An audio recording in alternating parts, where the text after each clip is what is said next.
Souls in Secondhand Part are the setup. I need to tell you this story. I need someone else to understand what happened, what I saw, what I felt. This is all true, every word of it. I've worked in the secondhand business with my dad and Uncle Ryan for 12 years, and I'm telling you right now, objects carry things with them. Not just dust or memories or sentimental value, something else, something darker. They call us junk dealers, but that's not right. We don't collect scrap metal or broken appliances. We're more selective. Our business card reads, collector of cherished objects, antiques, furniture, and vintage books. Cash payments. It's still faintly visible on the door of our white 2004 Nissan truck, the one with the wire-tied bumper and sun-faded cargo box. Our clients usually call when someone in the family has died or when they've rented a house that's been closed for years. We arrive load what they no longer want: wardrobes, televisions, sewing machines, religious paintings, wedding photos of people no one remembers anymore. The objects always come with something attached. Sometimes dust that infects your lungs, sometimes cockroaches hiding in hinges, sometimes needles between cushions or photos of strangers stuck behind frames.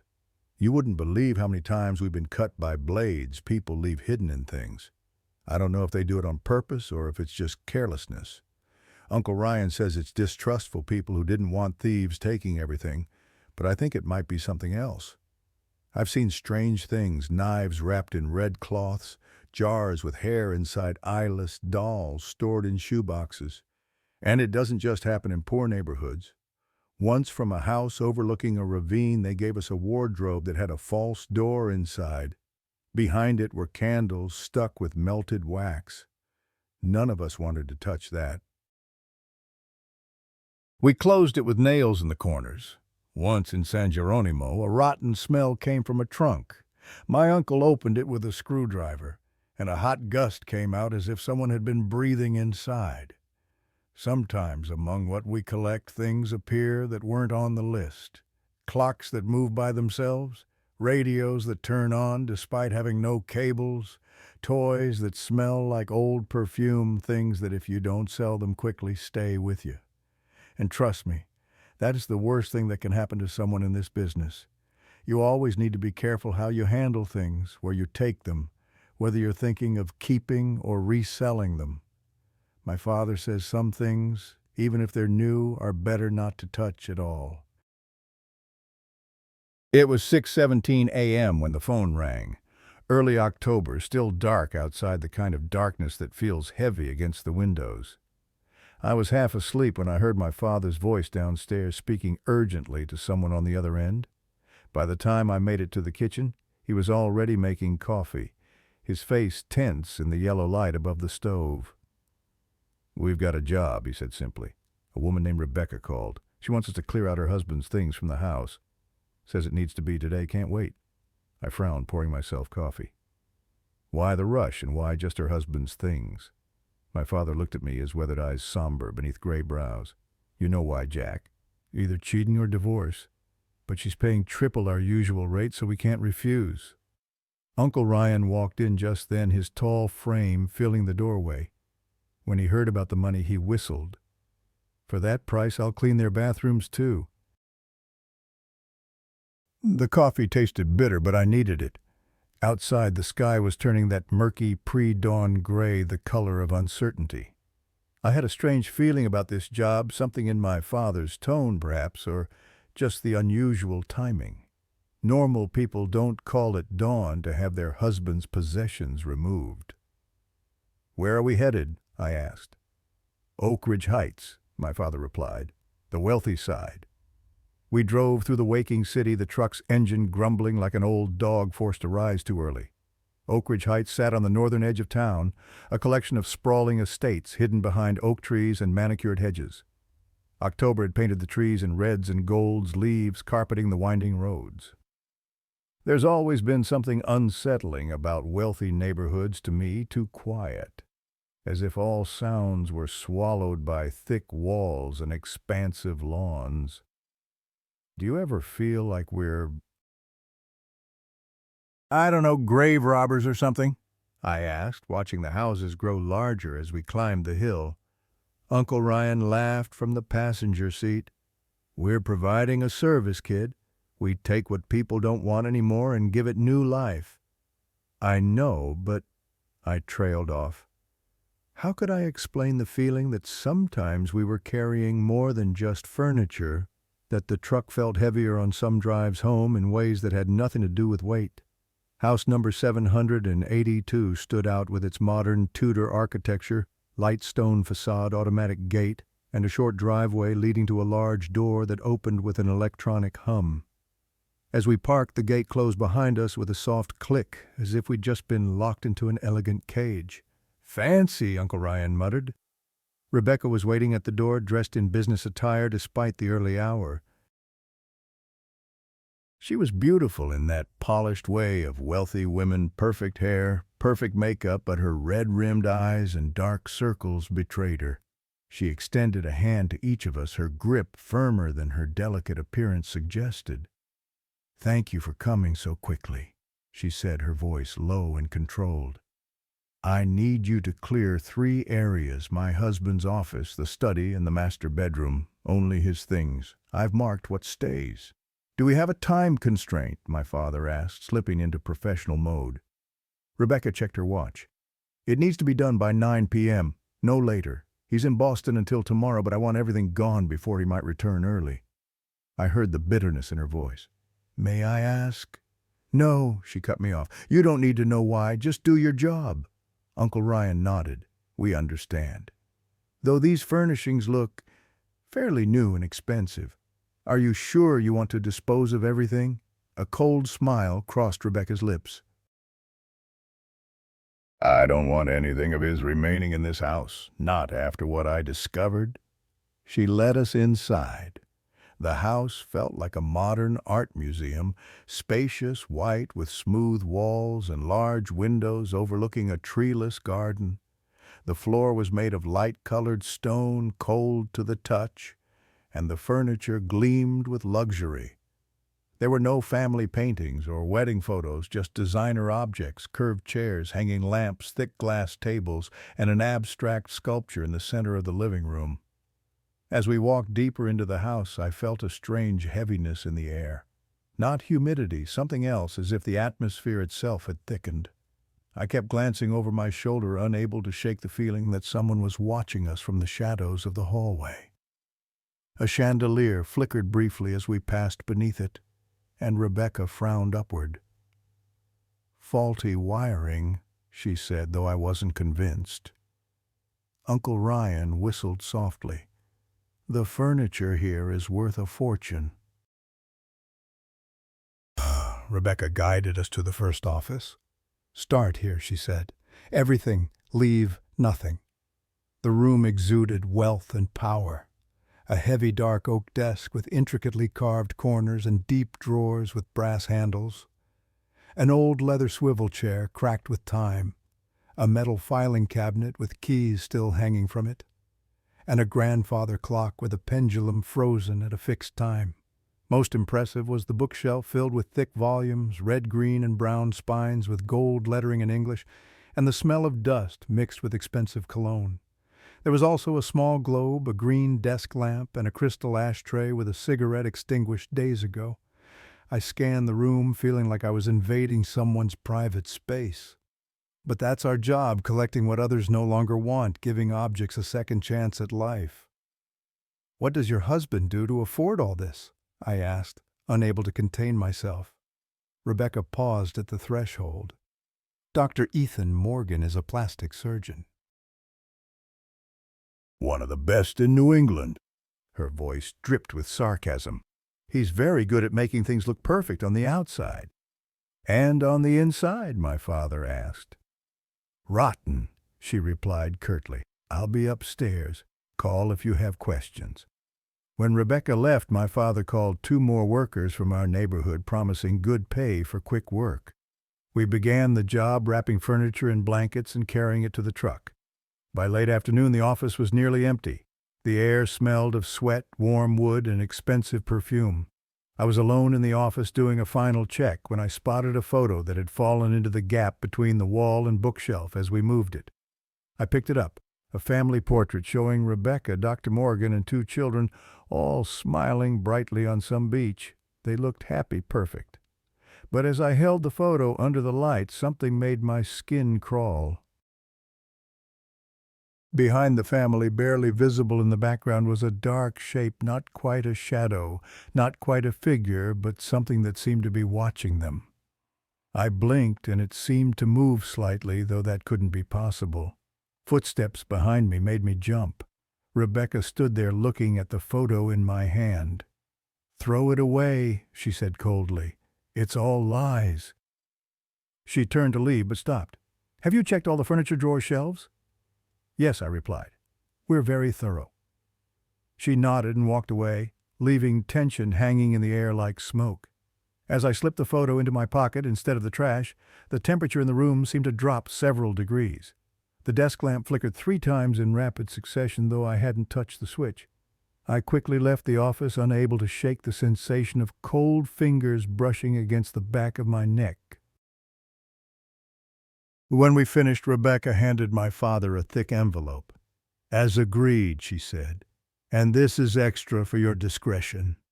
Uncle Ryan took the envelope, feeling its weight. "Thank you, but I have to ask, are you all right? Are you safe?" A flash of fear crossed Rebecca's eyes. "No one is safe," she whispered. "Not with someone like him." She closed the door before we could ask more. On the drive back, nobody spoke, only the radio playing old jazz and the rain beginning to fall on the windshield. We took the furniture to our warehouse in Westfield that my father had rented. Darkness was falling and the rain grew heavier, as if the sky were trying to wash away something unclean. "I have a client who wants to see the pieces tonight," Uncle Ryan said, phone tucked between shoulder and ear. "Might sell everything at once. The guy, Ed, you know him, owns that antique shop in Lagunilla." My father nodded. "Set everything up like it was in the office. Let Ed see the complete picture." We worked under the dim warehouse lights, recreating the office exactly as it had been arranged. Not really necessary, but seeing the complete set would help the customer appreciate the collection's value. When we finished, I felt strange, as if we had recreated a crime scene. The grandfather clock still pointed to the same time, the books still arranged in identical order, even the ashtray still containing the old cigarette butt. The room had a presence of its own, as if its owner were still there, having just stepped out for a moment. "It feels wrong," I told my father. "Like we shouldn't have these things." He looked at me with knowing eyes. "That's our business, Jack. We collect the fragments of other people's lives. Sometimes they come with blood on them." A shiver ran down my spine as thunder crashed outside so close it seemed to be warning us about something. "Ed will be here at 9 inches, Uncle Ryan announced, ending his call. "We've got time to eat." We left the warehouse to grab dinner at a nearby diner, leaving the recreated room in darkness, a ghostly version of the space where Dr. Ethan Morgan once sat and contemplated his secrets. As we walked to the truck, the rain soaking through our jackets, I glanced back at the warehouse window. Just for a second, I could swear I saw the green desk lamp turn on by itself, a solitary glow in the darkness. But when I looked again, the window was dark. I climbed into the truck, unable to stop myself from checking the photo in my pocket once more. The dark shape behind the family seemed larger now, more defined, as if it were slowly coming into focus. I quickly put it away, telling myself it was just a trick of the light, a shadow from the storm. But deep down I knew better. Some objects carry more than memories. Some carry darkness. And we had just filled our truck with a collection that felt heavier than its physical weight, a darkness that was already seeping into the spaces between us.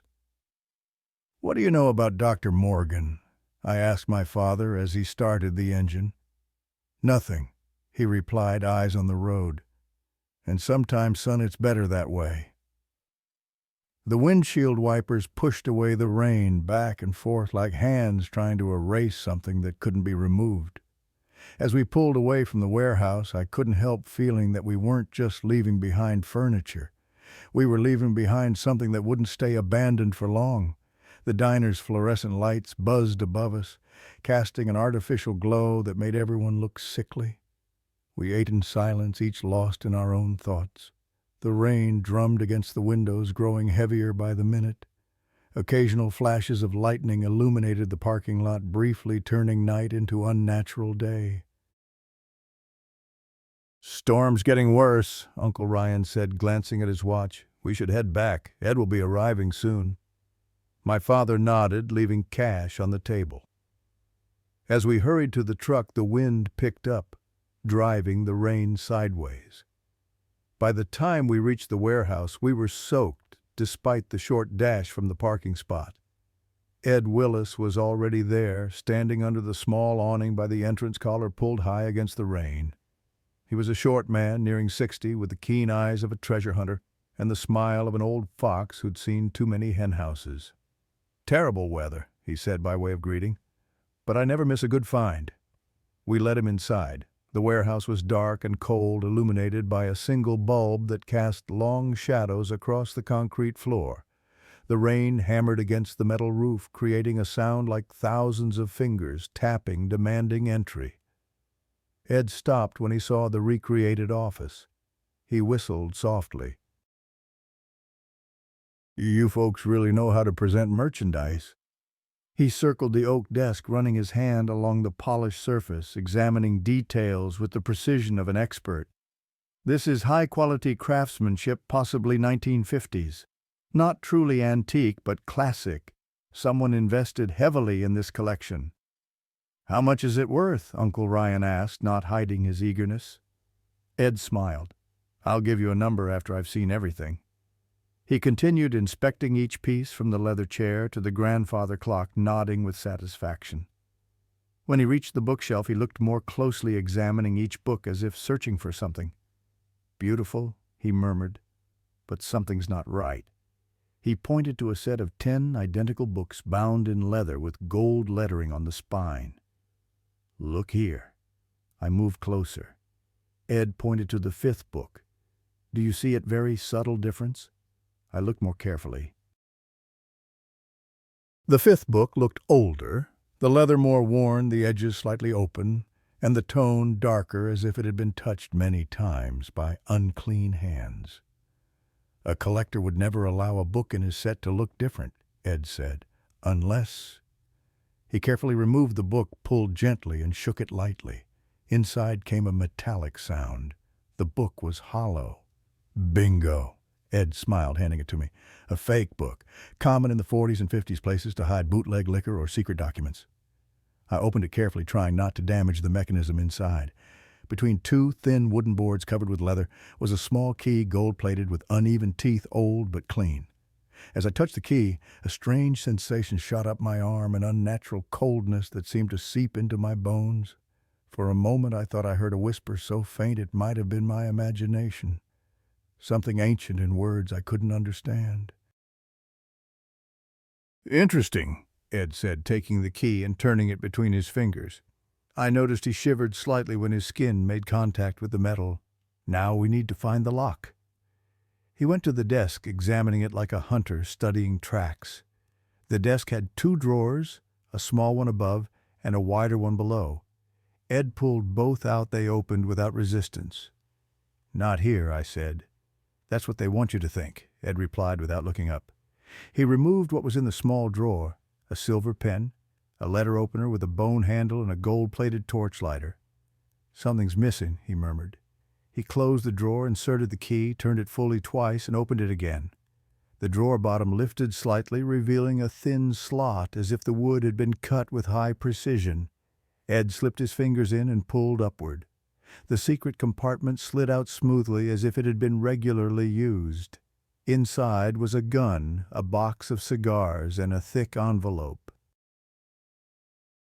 No one spoke for a few seconds, only the sound of rain hitting the roof.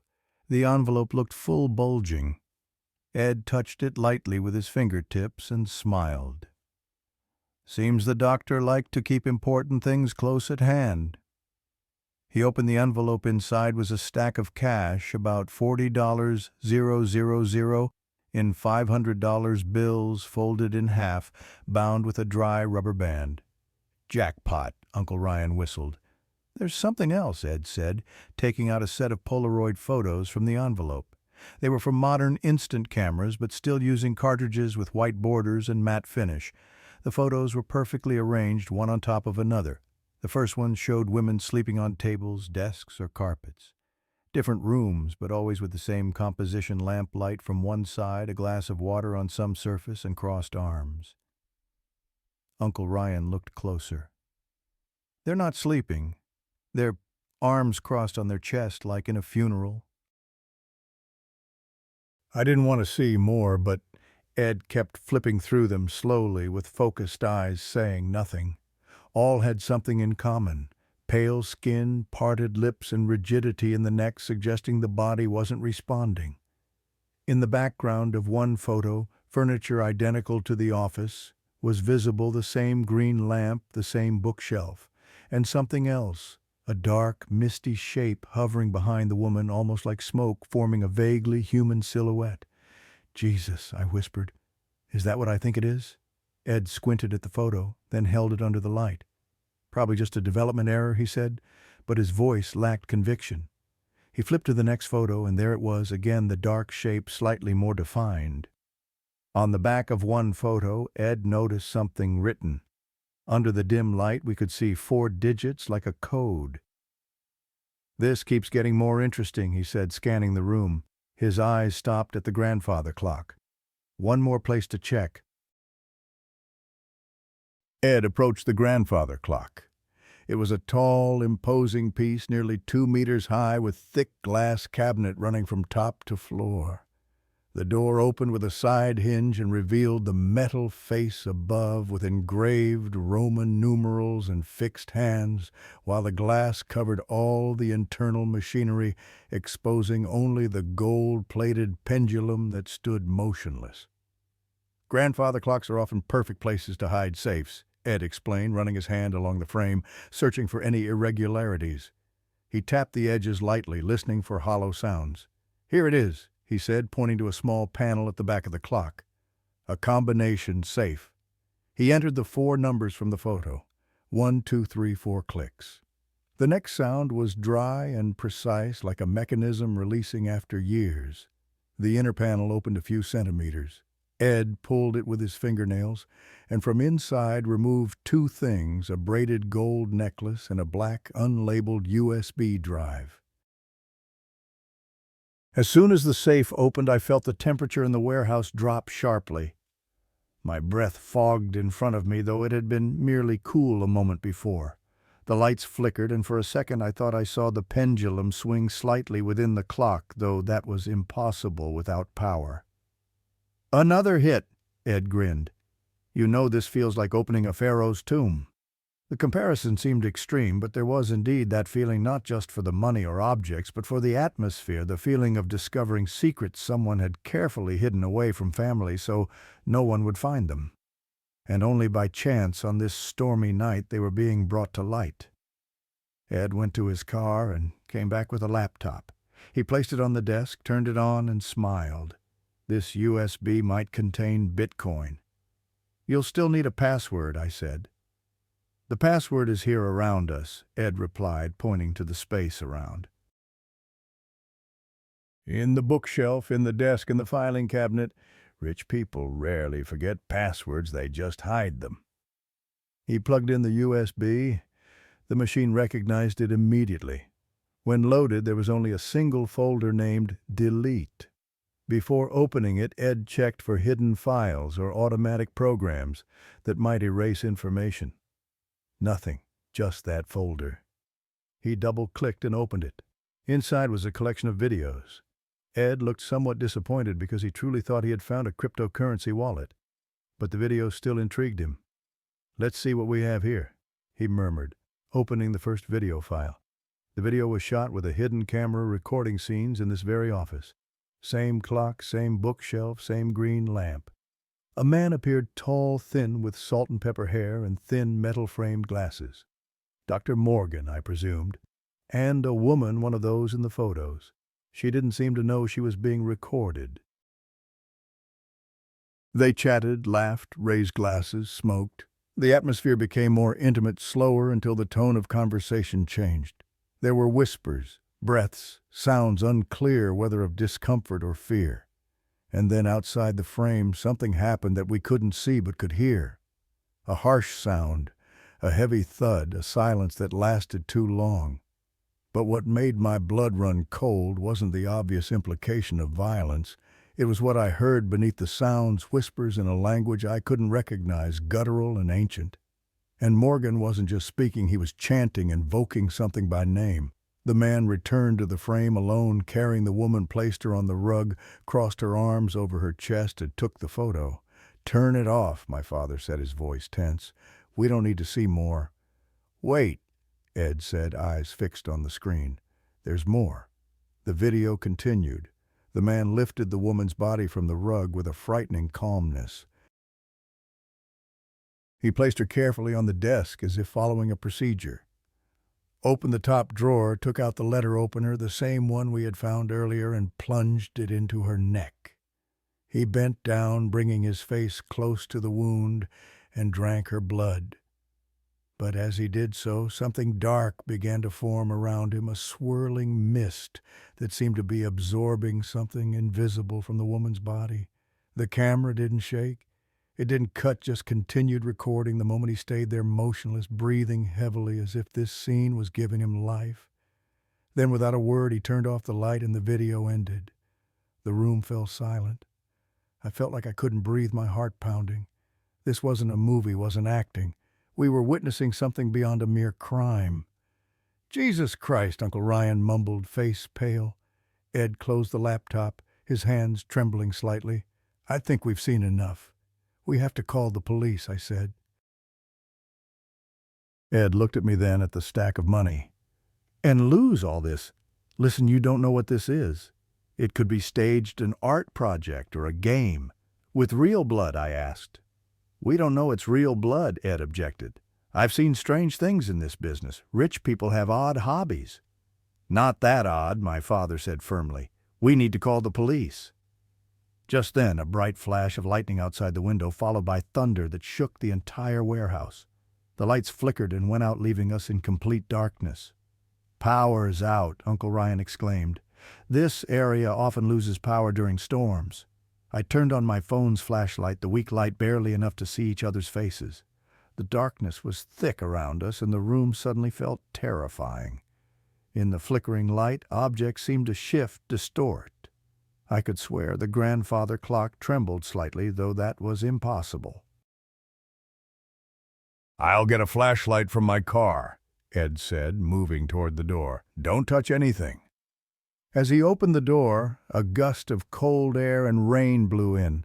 The door slammed shut behind him, leaving the three of us in darkness. "I don't like this," Uncle Ryan mumbled. "Feels wrong." "We should go," my father said. "Wait for Ed to come back and leave." "What about the furniture?" Uncle Ryan asked. "We'll come back tomorrow, when there's light." We stood in silence, listening to the rain hitting the warehouse roof and the wind whistling through the cracks. A minute later, the door opened and Ed stepped in with a large flashlight. "Widespread outage," he said, the light creating eerie shadows on the walls. "At least 2 districts."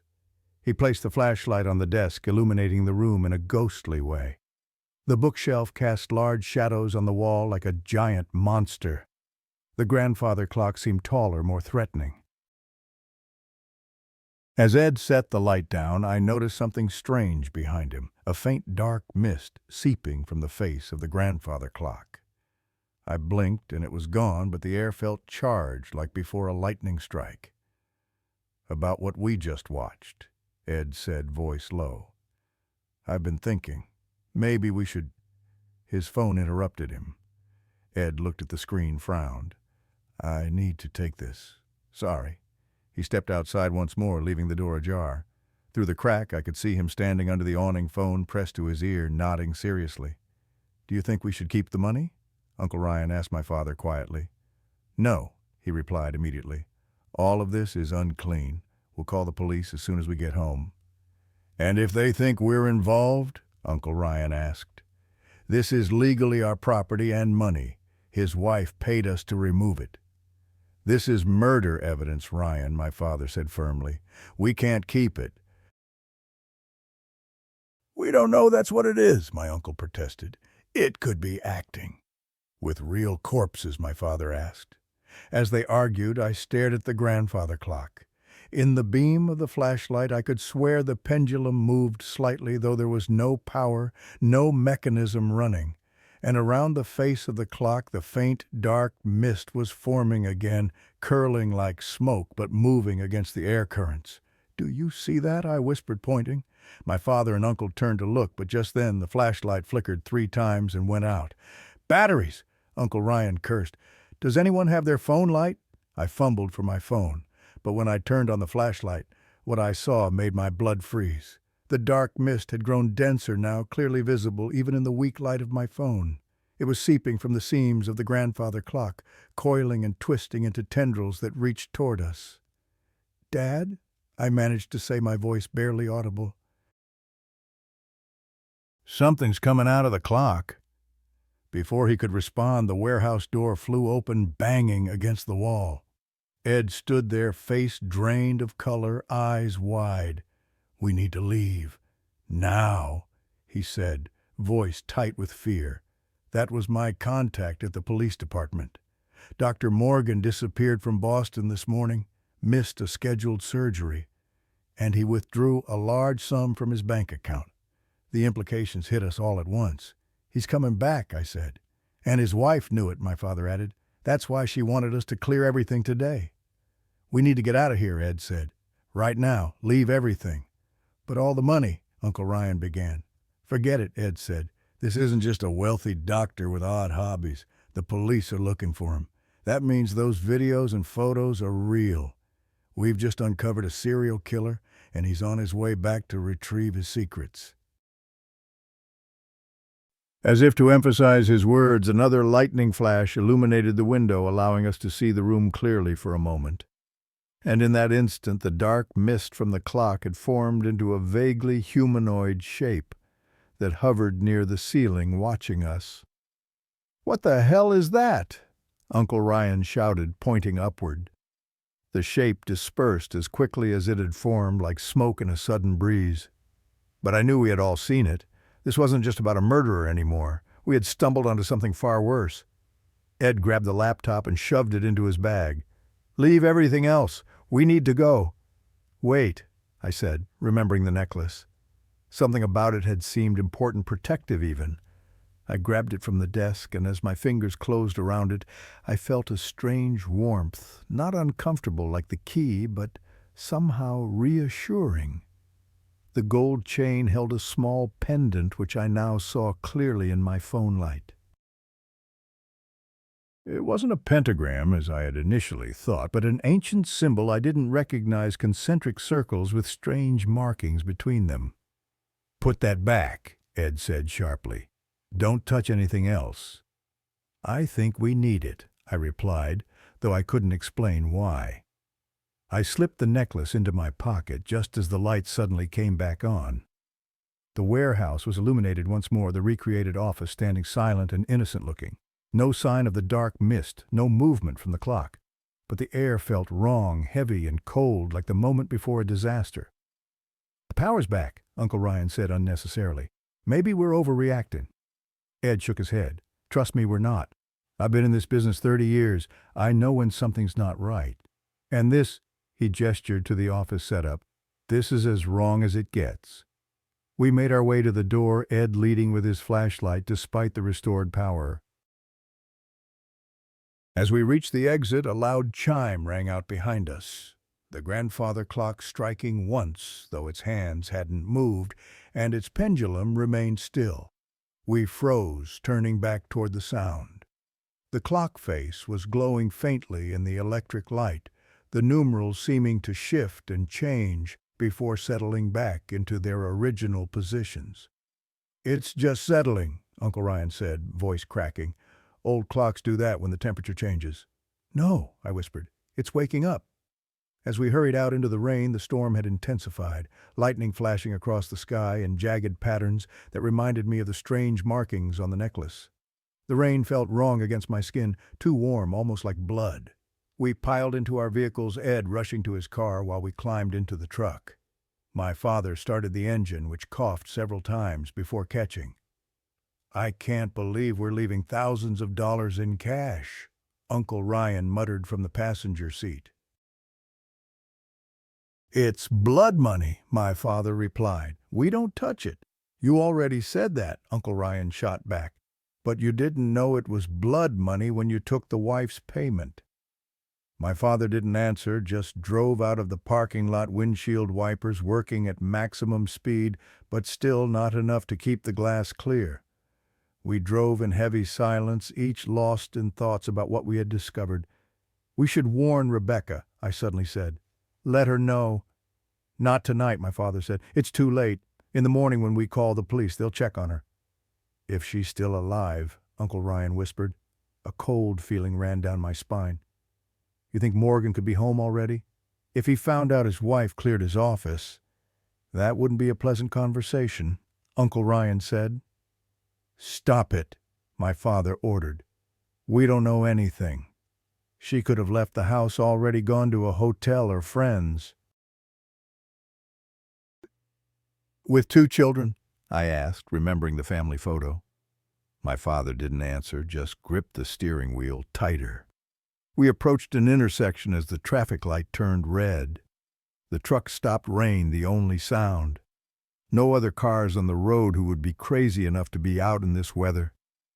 "We should go back," I said. "At least check if she's okay." My father looked at me through the rear-view mirror. "It would take at least 30 minutes to get back in this weather, and that's if roads aren't flooded." "We could call the police," Uncle Ryan suggested. "Report an emergency." "And say what?" my father asked. "That we just took furniture from a doctor's home and found evidence he's a murderer, that we took his money but left the USB with murder videos?" "We could say we're worried about his wife," I said. "That's the truth." The light turned green and my father hesitated. "All right, we'll call." He took out his phone, but when he checked the screen, he shook his head. "No signal. The storm." "Me neither." Uncle Ryan checked his phone. I looked at mine also, no service. "Back to the warehouse," my father decided. "At least there's furniture there to defend ourselves if necessary." He turned the truck around, wheels slipping slightly on the wet road. We retraced our route, rain still pouring relentlessly. As we approached the warehouse, I noticed something different. "The lights are still on," I said. Indeed, the faint light from the single bulb in the warehouse was now shining again. Power had returned, at least in this area. "There's a car parked there," Uncle Ryan pointed out. A sleek black sedan was parked near the warehouse entrance, rainwater streaming down its shiny body. Not Ed's car. "Who is it?" I asked, trying to see through the heavy rain. "Don't know," my father said, parking the truck at a distance. "But someone's in our warehouse." "Could be Morgan," Uncle Ryan whispered, "coming back for his things." "Or the police," my father suggested. "Ed might have called them." "With his police friend, I doubted." "The one who warned us instead of arresting us." My father had no answer. "I'll go check," Uncle Ryan declared, opening the door.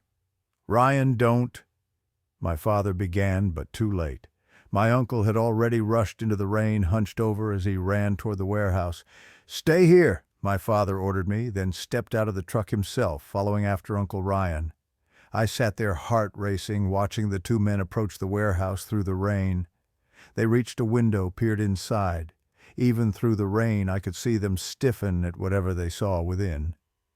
They said something to each other, then cautiously moved to the main door. My father opened it slowly, and both disappeared inside. I counted seconds. 10, 20, 30. No one emerged. After a tense minute, I couldn't stand it anymore. I reached under the seat for the heavy flashlight we kept in the emergency kit, the only thing remotely weapon-like within reach, and stepped out of the truck. Rain hammered down on me like a wall of water. Within seconds, I was soaked from head to toe. I crouched low, running to the warehouse, skirting the black sedan. When I reached the window, I peered inside. The recreated office was still intact: desk, chair, bookshelf, grandfather clock. But now someone was sitting behind the desk. Not my father or Uncle Ryan. It was a tall, thin man with salt and pepper hair and thin, metal-framed glasses, exactly as I had seen in the video. Dr. Ethan Morgan. He was doing something on a laptop, not Ed's, but his own. He looked calm, focused, as if he were in his own office. My father and Uncle Ryan stood before the desk, motionless as statues. I couldn't hear anything through the rain, but Morgan seemed to be speaking to them. No obvious threat, no gun, no knife, but something in the way the two men stood there suggested they couldn't move. And then I saw it. The dark mist, now fully visible, swirling around Morgan like a living shadow. It extended tendrils toward my father and uncle, wrapping around their legs, their arms, their throats. They weren't being physically restrained. They were being held by something else, something unseen but clearly powerful. The necklace in my pocket suddenly felt hot, almost burning through the fabric. I pulled it out, and in the rain-soaked darkness, the ancient symbol seemed to glow with a faint golden light. I knew then that we weren't dealing with just a murderer. Dr. Ethan Morgan was something else entirely, a collector, not just of furniture, but of souls. And his most precious possessions had just been disturbed. The necklace grew warmer in my palm, the golden symbol now pulsing with light that seemed to repel the rain around it. Each droplet that should have fallen on the metal instead curved away as if encountering an invisible shield. This wasn't just jewelry, it was something else, something powerful. I needed to act, but how I had no weapon besides the flashlight, no plan, and no idea what I was truly facing. Common sense told me to run, to call for help, to get as far away as possible. But my father and uncle were in there, held captive by whatever Morgan had become. Moving along the warehouse wall, I found a side door, a metal fire exit that should have been alarmed but had long since stopped functioning. I tried the handle. Locked. Of course. I crouched beneath a window, heart hammering in my chest. Inside, Morgan was still speaking, gesturing with elegant hands that looked too graceful, too fluid, as if they weren't entirely solid. The dark mist continued to coil around him, occasionally extending toward my father and uncle. They remained frozen, eyes wide, breathing shallow.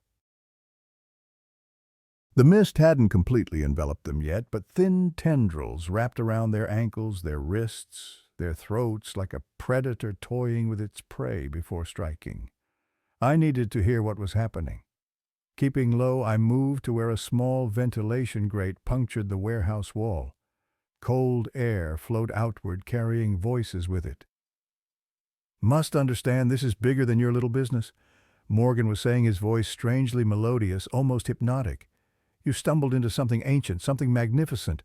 I should be furious, but in truth I'm rather pleased. It's been so long since anyone has shown such interest in my collection." "What are you?" My father's voice was strained, as if speaking required immense effort. Morgan chuckled, the sound reverberating unnaturally. "Still human mostly, though my patron has blessed me with certain enhancements. The years pass differently for me now. Time becomes fluid when you've tasted what I have."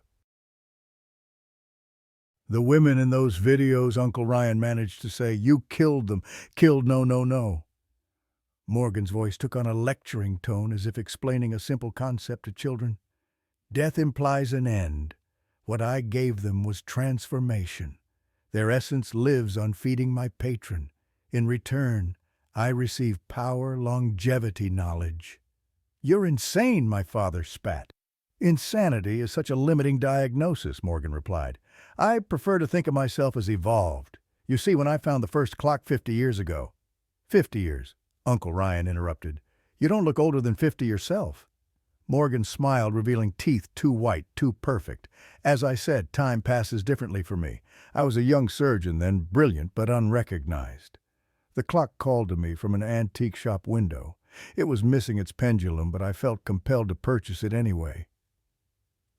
The dark mist swirled more vigorously around him as he spoke, as if excited by the memory.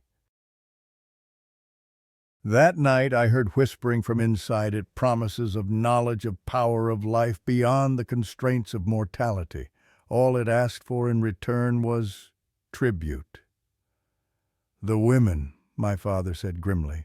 Morgan nodded, eyes gleaming with an unnatural light. "Vessels of essence. Each soul strengthens the connection. Each clock extends my reach. I have 17 now scattered across the country, each one a window through which my patron can observe this world." The necklace in my hand pulsed more intensely at the mention of the clocks, its warmth spreading up my arm.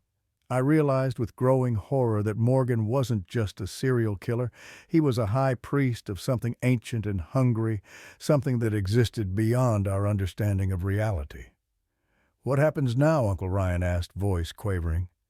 "Now," Morgan tilted his head, considering. "Now I retrieve what's mine, finish my preparations and depart.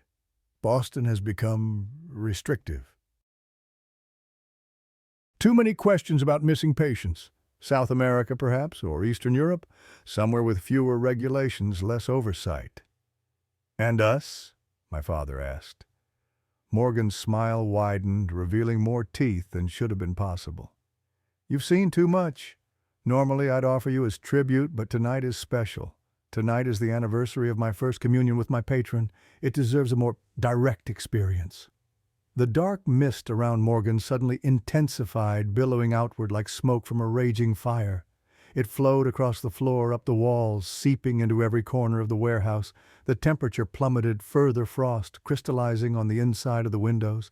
"Behold," Morgan whispered, spreading his arms wide, "the coming of that which dwells between seconds, that which exists in the spaces between tick and tock." The grandfather clock began to chime, though its hands remained fixed, its pendulum still. One chime, two, three, continuing far beyond what any normal clock should sound. With each resonant note, the dark mist pulsed and grew denser, gradually forming into a towering shape behind Morgan. It was vaguely humanoid, but wrong in ways that defied description, too tall, too thin, with limbs that bent at impossible angles. Where a face should have been was only swirling darkness except for 2 points of cold blue light like distant stars viewed through an abyss. My breath caught in my throat. This was what Morgan served when he fed with human lives. And now it was here, manifested in our world. I had to act. The necklace burned in my hand, its symbol now glowing so brightly it cast shadows through my fingers. Whatever power it held, I needed to use it now. Taking a deep breath, I kicked at the fire exit with all my strength.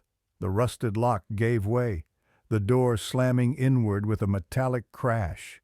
I burst into the warehouse, necklace held before me like a shield. "Jack, run!" my father shouted, his face contorted with fear. Morgan turned toward me, surprised but not alarmed. "Ah, the sun, how touching, a family affair." The towering shadow entity loomed behind him, those cold blue lights fixing on me with terrible focus. I felt its attention like a physical weight pressing against my mind, seeking entrance. "Stay back," I warned, though my voice trembled. "I have this." I held up the necklace, its golden light creating a small sphere of warmth in the freezing warehouse. Morgan's eyes widened slightly at the sight of it. "The seal of Chronos. Where did you get that?" "From your safe," I replied, stepping forward cautiously. "It was with the USB." A flash of genuine concern crossed Morgan's face. "Foolish boy. You don't understand what you're holding. That is not a toy, nor is it a weapon you can wield." "Seems to be working fine," I said, noticing how the dark tendrils receded from the light emanating from the necklace. "Let them go." Morgan studied me for a moment, then laughed. "You have courage, I'll grant you that. But courage won't save you from what's coming." He snapped his fingers, and the shadowy entity surged forward, flowing around me in a circle, seeking a way past the necklace's protection. The cold intensified until each breath came out as a thick cloud of vapor. Frost formed on my eyelashes, my hair. "The seal can protect, yes," Morgan explained conversationally, as if we were discussing an interesting academic topic. "But its power depends on the user. You have no training, no initiation. You're simply holding a battery without knowing how to direct its charge." As if responding to his words, the light from the necklace flickered, dimming momentarily. The shadow immediately pressed closer, tendrils reaching for me. "Dad Ryan!" I shouted. "Move while it's distracted!" They tried, but the dark mist still held them partially immobilized. They managed only to struggle weakly against invisible bonds. "They can't escape," Morgan said. "Once touched by the Dweller, one cannot simply walk away."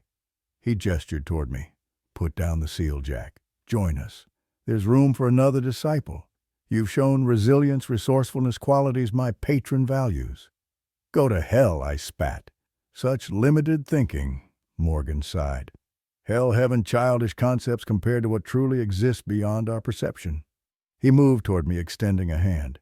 As he did, I noticed something disturbing. His fingers were too long, the joints bending in subtle but wrong ways, as if his human form was merely an approximation, a costume worn by something else. "The seal, Jack. Give it to me, and I promise your father and uncle will die quickly, painlessly. Resist, and they'll experience agony beyond human comprehension." To emphasize his point, he closed his fist, and both my father and uncle cried out in pain, their bodies contorting unnaturally. "Stop!" I shouted, panic rising. The necklace's light flickered again, responding to my fear. Morgan smiled. "You see, your emotions betray you. The seal requires focus, discipline. You have neither." He was right. I could feel my control slipping, the protection wavering.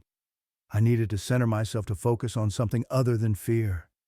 I closed my eyes briefly, drawing a deep breath despite the freezing air. When I opened my eyes, I held the necklace higher, concentrating on the symbol, willing its light to strengthen.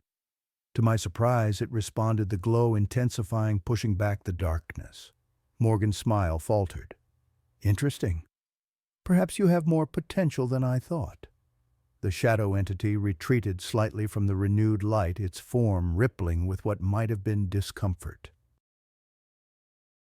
I took advantage of the moment to move closer to my father and uncle. "How touching," Morgan mocked. "The boy trying to save his family. But you're forgetting something, Jack. I'm still very much human, even with my enhancements." From his jacket, he produced a familiar object, the silver letter opener from the desk drawer. Its blade gleamed wickedly in the cold light. "The seal protects against the Dweller, not against steel," he explained, advancing on me. I backed away, torn between maintaining distance from Morgan and staying close enough to shield my family from the shadow entity. The necklace continued to glow, but its protection couldn't stop a physical attack. "What do you want?" I asked, playing for time. "The USB, take it. The money, it's all here. Just leave us alone." "It's far too late for that," Morgan replied. "You've seen too much, known too much. Besides, my patron has tasted your essence now. It's intrigued." The shadow behind him pulsed at these words, those cold blue lights brightening with what I could only interpret as hunger. Suddenly, Uncle Ryan lunged forward with unexpected strength, breaking free of the shadow's grip just enough to slam into Morgan from behind. The doctor stumbled forward, caught off guard. The letter opener clattered to the floor, sliding beneath the desk. Morgan recovered quickly, turning with inhuman speed. He backhanded Uncle Ryan with such force that my uncle flew across the room, crashing into the bookshelf. Books tumbled down as he collapsed in a heap, blood streaming from his nose and mouth. "Ryan!" my father shouted, struggling against his invisible bonds with renewed vigor. Morgan straightened his jacket, irritation flashing across his features. "How uncivilized. I expected better from professionals like yourselves." I used the distraction to dart forward, grabbing the letter opener from beneath the desk. Now armed, I felt marginally more confident, though the weapon seemed pathetically inadequate against what we faced. "Stay back," I warned Morgan, holding both the necklace and the letter opener before me. He looked amused. "What exactly do you plan to do with that? You can't even bring yourself to shoot a gun, much less stab a man." He was right. Despite everything, despite knowing what he was, I didn't know if I could actually drive a blade into another human being. Morgan sensed my hesitation and smiled. "You see, civilization has made you weak. Morality is a chain that binds you, prevents you from doing what's necessary." He gestured at the shadow entity. My patron recognizes no such limitations. It simply takes what it desires. As if on cue, the shadow surged forward again, pressing against the barrier of light from the necklace. I could feel it testing, probing, looking for weaknesses. The cold was becoming unbearable, my fingers numb around both the necklace and the letter opener. "What is it?" I asked, partly to distract Morgan, partly because I needed to understand what we were facing. "You couldn't pronounce its true name," Morgan replied. "In your language, the closest approximation might be the collector of moments. It exists in the spaces between seconds, feeding on possibilities, on choices, unmade paths untaken." "And the clocks?" Morgan smiled, genuinely pleased by my question. "Ah, you begin to understand? Clocks are thresholds, boundaries between measured time and the void beyond. Grandfather clocks, especially their pendulums, creating a rhythm, a heartbeat that my patron can follow into our world." I glanced at the grandfather clock against the wall. Its hands remained frozen, but I could swear I heard the tick-tock of its mechanism, though that should have been impossible. 17 clocks, I said, remembering his earlier words. 17 portals. Precisely, Morgan nodded. Each placed strategically, each fed regularly.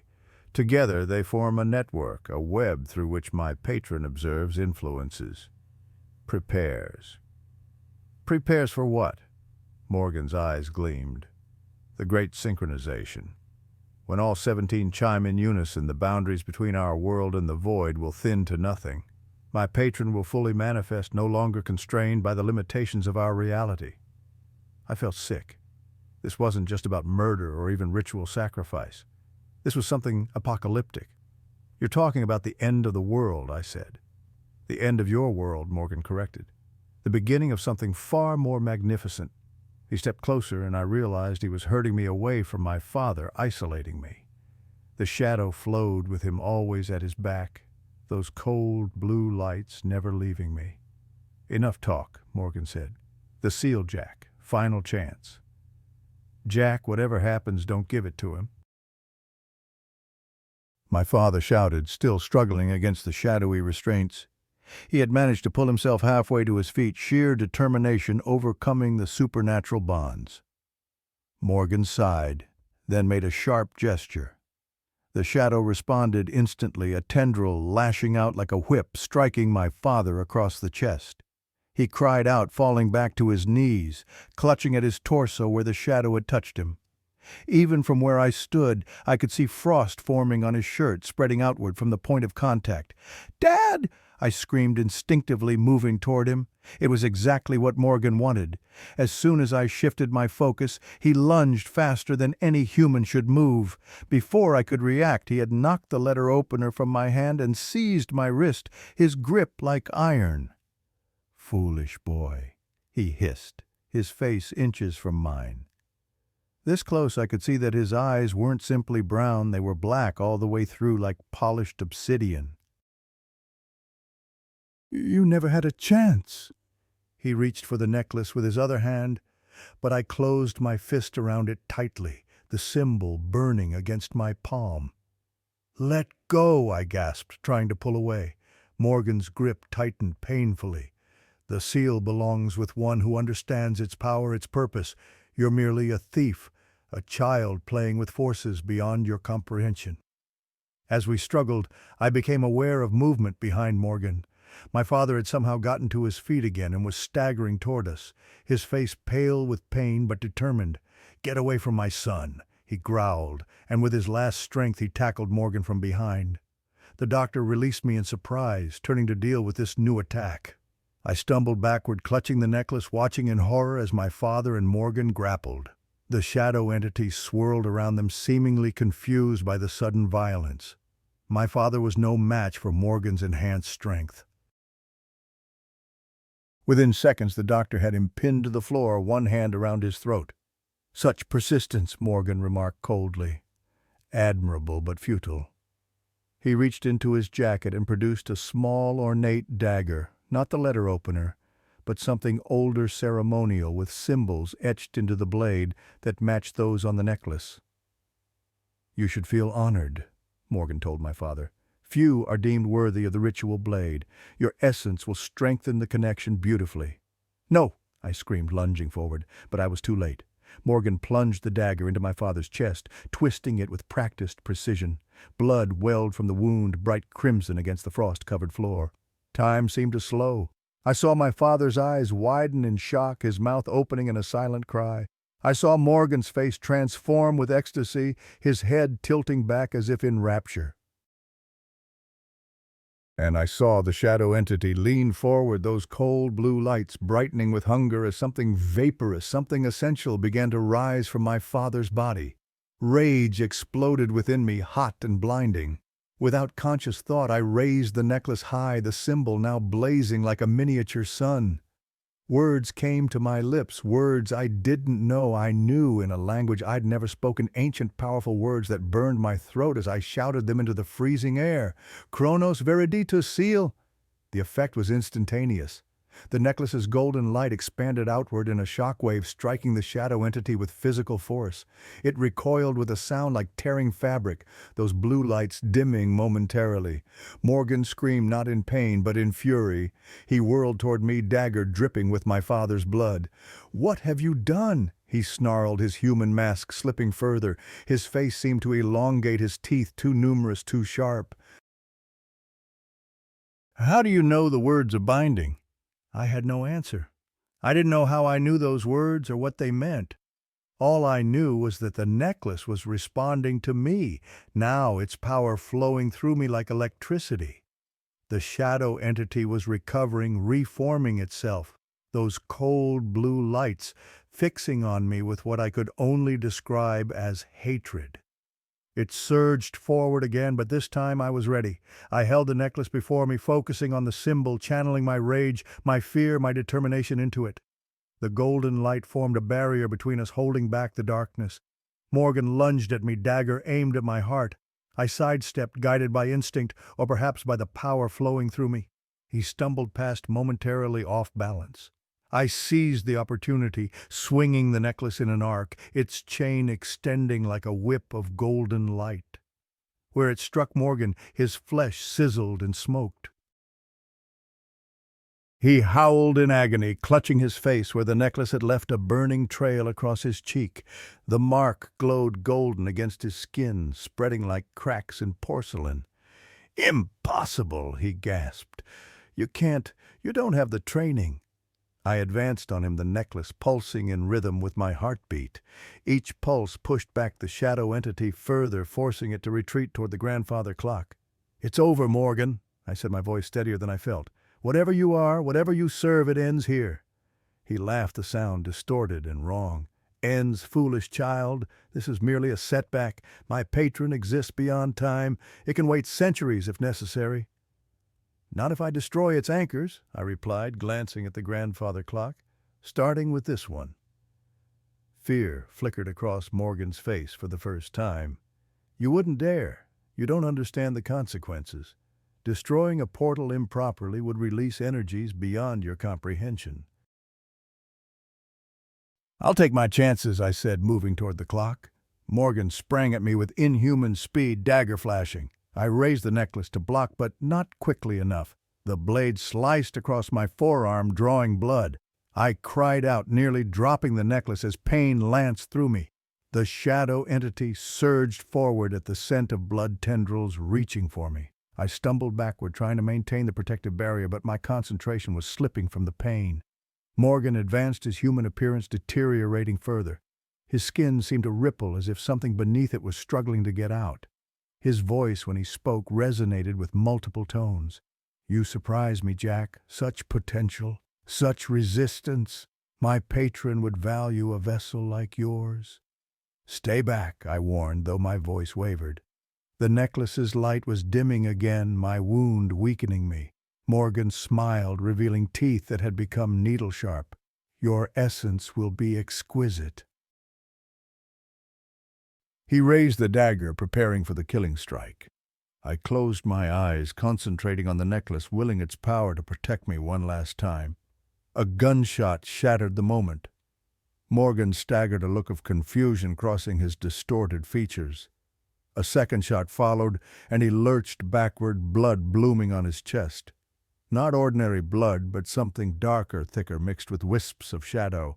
I turned to see Ed standing in the doorway, a small revolver in his hand, smoke curling from the barrel. "Silver bullets," he announced, stepping inside. "Inscribed with the sigil of Terminus, ancient monster-hunting trick." Morgan clutched at his chest, black ichor seeping between his fingers. "Hunter," he hissed the word, filled with hatred. "Guardian," Ed corrected. "Order of the Eternal Watch. We've been tracking you for decades, Morgan, or should I say Merrick? Or was it Matthews before that? So many names over the years." The shadow entity was writhing now, its form destabilizing as Morgan weakened. Those cold blue lights flickered erratically like stars about to go supernova. "You think this ends with me?" Morgan laughed, blood bubbling from his lips. "The network remains. The other disciples will continue the work. The great synchronization cannot be stopped." "One clock at a time," Ed replied calmly, approaching Morgan with his gun still raised. "One disciple at a time." Morgan's face contorted with rage. With his last strength, he hurled the ritual dagger not at Ed, but at the grandfather clock. The blade embedded itself in the wooden case, and immediately the clock began to chime, a deep, resonant sound that seemed to shake the foundations of the warehouse. The shadow entity convulsed, then flowed toward the clock like water down a drain, those cold blue lights growing brighter as it concentrated itself. "The portal's destabilizing," Ed shouted. "The seal, Jack, use it now." I didn't understand what he meant, but some instinct guided me. I rushed to the clock, holding the necklace against the spot where the dagger had struck. Again, words I didn't know I knew poured from my lips. "Chronos Terminus seal." Golden light erupted from the necklace, flowing like liquid metal into the wound in the clock's wooden case. The chiming faltered, became discordant, then slowly faded. The shadow entity thrashed and writhed, caught between our world and whatever lay beyond those blue lights, dimming to pinpricks. Morgan collapsed to his knees, his connection to his patron severed. He looked suddenly old, withered, the decades of unnaturally extended life catching up with him all at once. His skin sagged, his hair whitened, his eyes clouded. "What have you done?" he whispered, his voice now thin and reedy. "Sealed the portal," Ed answered, standing over him. "Temporarily, at least." Morgan laughed, a dry, rattling sound. "Temporary. All things are temporary. Except the void. The void is eternal." He pitched forward onto the floor, his body crumbling like ancient parchment, dissolving into dust and shadow, until nothing remained but empty clothes and a handful of gray powder. The warehouse fell silent. The oppressive cold began to recede, the frost on the windows melting. I stood by the clock, the necklace now dim in my hand, its power expended for now. Reality crashed back upon me. "Dad, Uncle Ryan," I cried, rushing to where they lay. My father was pale blood pooling beneath him, but he was alive. The wound in his chest was serious, but had missed his heart. Uncle Ryan was unconscious by the bookshelf, his breathing shallow but steady. "They need medical attention," Ed said, already dialing on his phone. "Ambulance is coming. My people, too." "Your people?" I asked, pressing my jacket against my father's wound to slow the bleeding. "The order," Ed replied. "We track cases like this." Manifestations, incursions, disciples like Morgan. We've been watching him for years, waiting for him to lead us to his collection of portals. "You knew what he was, what that thing was?" Ed nodded grimly. "We call it the Chrono-Devourer, an entity that exists outside normal time. It feeds on human essence, what some might call souls. Morgan was its high priest, establishing a network of portals disguised as grandfather clocks, each one placed in a home, an office, a public building, watching, listening, feeding. I looked at the grandfather clock, now silent and ordinary looking, though I knew it was anything but. What happens now? Now we secure this portal properly. My team will extract it, contain it. Then we start tracking the others. 17, you said. I nodded. That's what Morgan claimed. Ed sighed. More than we thought. The work never ends. In the distance, sirens wailed, drawing closer. Help was coming. I knelt beside my father, holding his hand, feeling his pulse, weak but steady. "How did you know?" I asked Ed. "About the silver bullets, the necklace, all of it?" Ed smiled tiredly. "Family business just like yours. My grandfather was a guardian, his father before him. We keep watch on the thresholds between worlds, maintain the boundaries. Most people go their whole lives never knowing what lurks just beyond their perception. Better that way." He looked at me with new respect. "You got the gift, though. The words of binding came to you naturally. That's rare." I glanced down at the necklace in my hand. "I don't understand any of this." "You will," Ed replied, "if you want to. The Order can always use new blood, especially someone with natural talent." Before I could respond, paramedics burst through the door, followed by several men and women in nondescript black clothing. Ed's people, I assumed. They moved with practiced efficiency, securing the area, examining the grandfather clock, taking readings with strange devices. As the paramedics worked on my father and uncle, one of Ed's colleagues approached us. She was tall, austere, with silver-streaked dark hair and penetrating eyes. "Report," she said simply. "Portal secure, disciple neutralized," Ed replied. "The boy helped. He's got the gift." She turned her gaze on me, assessing. "The seal responded to him. Words of binding, too, spontaneous activation." She raised an eyebrow. "Interesting. We'll discuss his potential later. What about the network?" 17 portals total, according to the disciple. This is just one node." She frowned. "More extensive than we thought. The synchronization. Still in preparation stages, but advancing. The Devourer managed partial manifestation." She cursed under her breath. "We're running out of time. Have the team catalog everything. I want this place stripped to the concrete." As they spoke, I stayed beside my father, watching the paramedics stabilize him for transport. His eyes fluttered open briefly, finding mine. "Jack," he whispered. "What happened?" "It's over, Dad," I assured him. "Morgan's gone. We're safe." He gripped my hand weakly. I saw it. The shadow. It tried to take something from me. "Rest now," I said, squeezing his hand. "We'll talk later." The paramedics loaded him onto a stretcher, Uncle Ryan already on his way to the ambulance. As they carried my father out, Ed approached again. "Go with them," he said. "Your family needs you. We'll handle things here." I hesitated, looking at the necklace still in my hand. "What about this?" Ed studied it. "Keep it for now. It's bonded to you. My team will contact you tomorrow. Explain everything. You've earned that much." I nodded, too exhausted to argue. As I turned to leave, my gaze fell on the grandfather clock one last time. In the harsh light of the emergency vehicles outside, it looked ordinary, harmless, just an old timepiece, nothing more. But I knew better now. I knew what lurked between the seconds, what watched from beyond the boundaries of measured time. And I knew that somewhere out there 16 more portals waited, 16 more connections to something ancient and hungry. As I stepped outside into the cool night air, the storm finally passing, I felt changed in ways I couldn't articulate. The world was both larger and more terrifying than I had ever imagined, and I had glimpsed only the smallest corner of its true nature. The necklace pulsed once in my palm, a gentle reminder of power, temporarily dormant but not gone.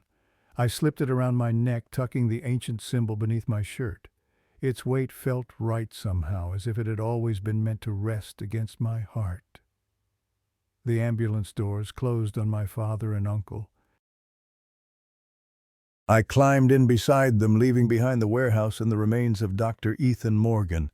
But as we pulled away, I couldn't shake the feeling that we hadn't really escaped, that what had begun tonight was far from over. Through the back window of the ambulance, I watched Ed and his team receding into the distance, dark figures silhouetted against the warehouse lights, guardians against the dark soldiers in a war most people never knew was being fought. And now, somehow, I was part of it too. The grandfather clock might be silent for now, but somewhere in the spaces between seconds, something was still ticking, still watching, still waiting for its moment to return. 3 months passed like a fever dream. Winter settled over the city, snow blanketing the streets and muffling sounds as if the world itself was trying to forget what had happened that night at the warehouse. My father and Uncle Ryan recovered slowly. Dad's wound had been serious but not fatal. The blade had missed his heart by less than an inch. The doctors called it a miracle. I knew better. Uncle Ryan suffered 3 broken ribs and a concussion, but even those injuries paled compared to what the doctors couldn't explain. Patches of frostbite on both men's skin where the shadow entity had touched them, areas that remained numb and discolored despite the passing weeks. As for me, I carried no visible scars except for the thin white line across my forearm where Morgan's dagger had sliced me.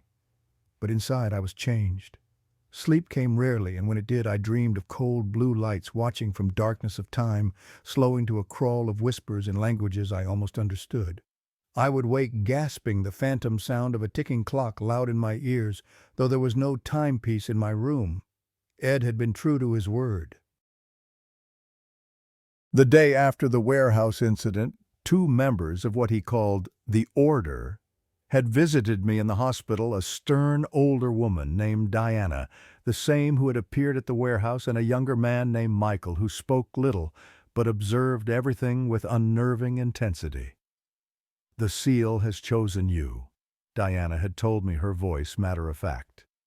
"That's rare, especially for someone with no training, no bloodline connection to the Guardians."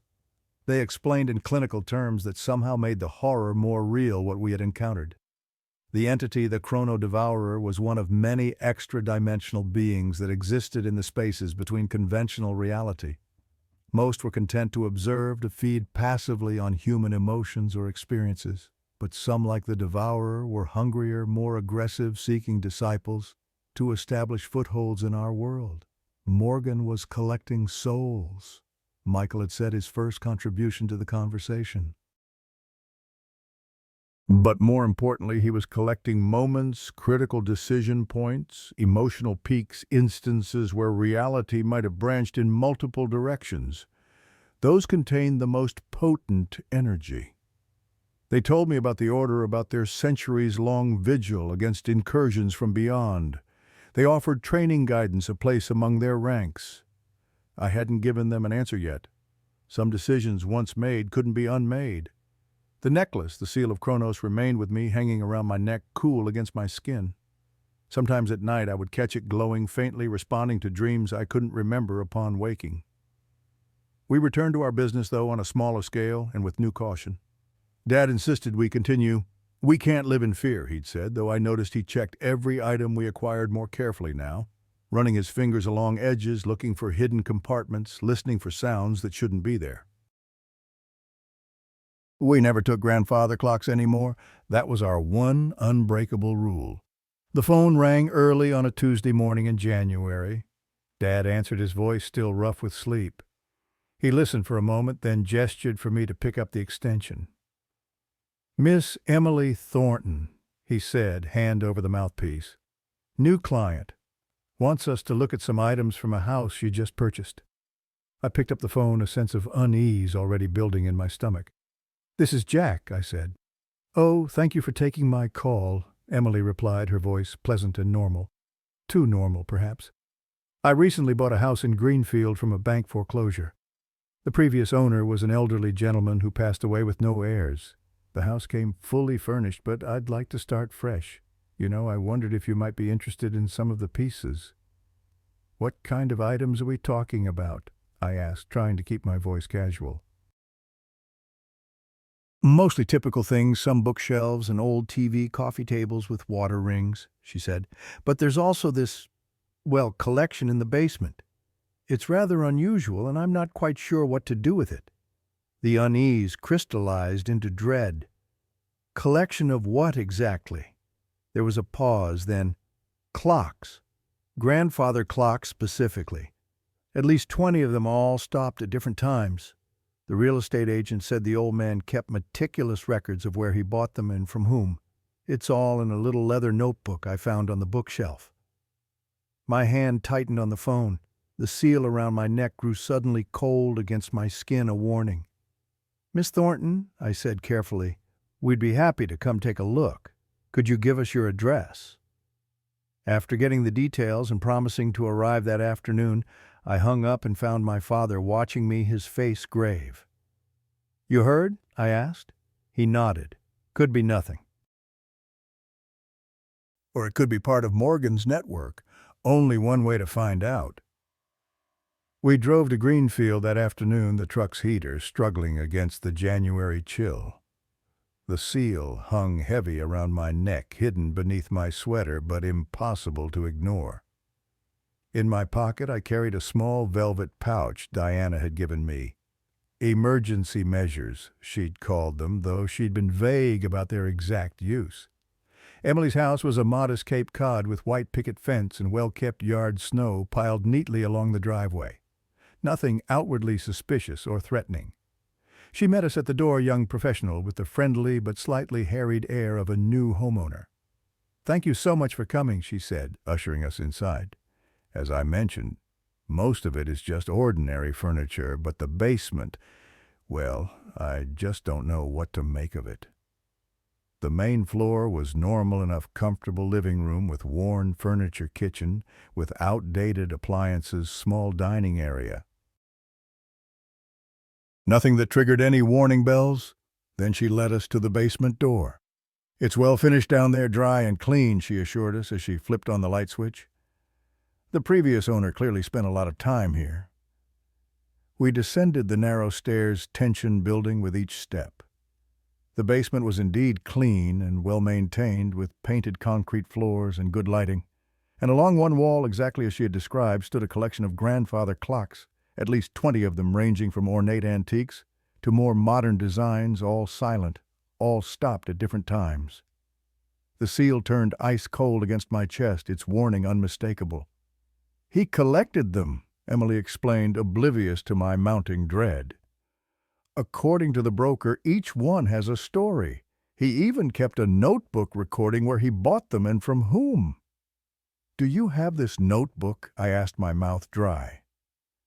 "Yes, I found it on the bookshelf upstairs. Let me get it." As Emily went back upstairs, my father and I examined the clocks from a safe distance. They were beautiful pieces, some classical, some modern, all well preserved. Under normal circumstances, they would have been valuable finds. Now, knowing what I knew, they were something else entirely. Doorways, portals, eyes for something ancient and hungry. "Could be coincidence," my father murmured, though he didn't sound convinced. 20 grandfather clocks isn't coincidence," I replied quietly. "The question is whether they're all active."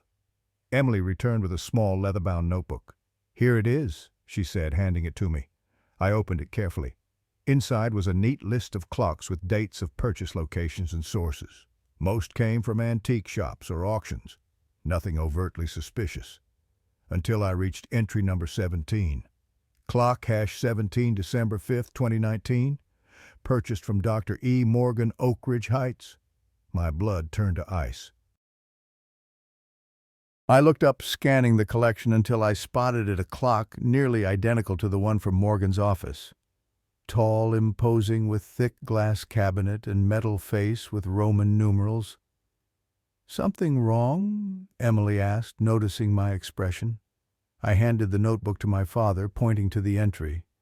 He read it, eyes widening, then looked at the clock. "I think we'll pass on this collection," he said calmly, "but we can recommend some other buyers who might be interested." Emily frowned. "Is something wrong with them?" "Not exactly," my father said, unwilling to frighten her. "Just not our area of expertise." We completed the inspection of the other items in the house, making an offer on a few pieces, and prepared to leave. As we reached the door, I couldn't help looking back at the basement stairs, wondering what secrets clock #17 contained. "One thing," I said to Emily. "You might want to call the police to inspect clock number 17, just to be safe." "Inspect it for what?" she asked, bewildered. "Possibly nothing," I said. "But if I were you, I wouldn't open it." On the drive home, we rode in silence for a long while. "Do you think Morgan sold all 17 of his clocks?" I finally asked. My father shook his head. "I don't know. could just be coincidence. Or he could have hidden evidence in multiple places, I said, scattered it so no one would find everything. If so, the police will figure it out, my father said. It's not our concern anymore. We passed a small cemetery gravestones jutting through the snow like broken teeth. I wondered how many of Morgan's victims remained undiscovered, denied a proper resting place. And I wondered how many other killers were out there hiding behind respectable facades, serving entities we couldn't begin to comprehend. Should we tell someone about the connection between the clock and Morgan? I asked. My father nodded. I'll call Detective Martinez when we get home. She's still heading the investigation. We turned onto a familiar road leading home. The sun was setting, painting the snow-covered landscape in shades of orange and purple. Another day ending. Another day we were still alive and breathing. That was something I no longer took for granted. You know, I said, I think we should make a new rule. No grandfather clocks. My father laughed his first genuine laugh since that night. Agreed, no grandfather clocks. When we arrived home, there was a thick envelope tucked under the windshield wiper of our truck. No sender's name, no address, just a plain white envelope. My father opened it. Inside was a stack of $500 bills, folded in half, and bound with a rubber band identical to the stack we'd found in Morgan's secret drawer, and a small note with simple handwritten text, "There are more of us." We looked at each other, fresh fear dawning in our eyes. Morgan might not have been the only disciple. He might have been part of something larger, and perhaps, just perhaps, our killing him had made us the next targets. Call the police, my father said, voice tight. Now. As I reached for my phone, I couldn't help glancing up at our house windows where a shadow seemed to move behind the curtains. But when I looked more carefully, there was nothing. Just my imagination. Wasn't it? That night, as I tried to sleep, the seal pulsed gently against my chest, its rhythm matching the sound that had haunted me for months, the phantom ticking of a clock that wasn't there. I stared into the darkness, remembering Diana's words during her last visit. The network is vast. We've located 3 more of Morgan's clocks, but there are others still out there watching, waiting. I closed my eyes, but sleep wouldn't come.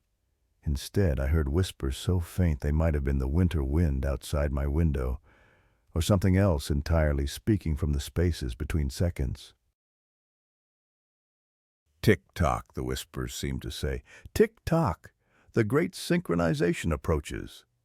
And somewhere in the darkness I sensed cold blue lights watching, patient and hungry, biding their time.